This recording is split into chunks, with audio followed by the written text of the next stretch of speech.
আপনি কি চান যে আল্লাহ সুবহানাহু ওয়া তাআলা ঘুমের আগেই আপনার সমস্ত গুনাহ মাফ করে দিক?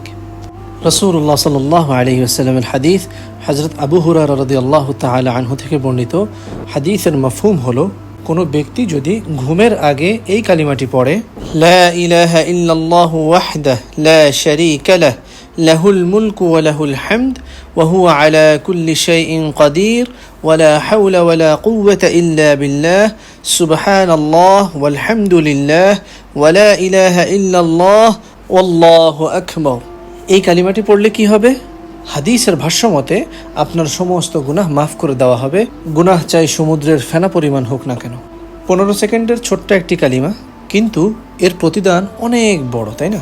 তো এর জন্য আমরা এর উপর আমল করব, তাহলে হাদিসের উপর আমল হয়ে যাবে, অন্যদের সাথেও শেয়ার করব, তারও একটি সওয়াব আমরা পাবো। ঠিক আছে না ইনশাআল্লাহ? জাযাকুমুল্লাহ খাইর। আসসালামু আলাইকুম।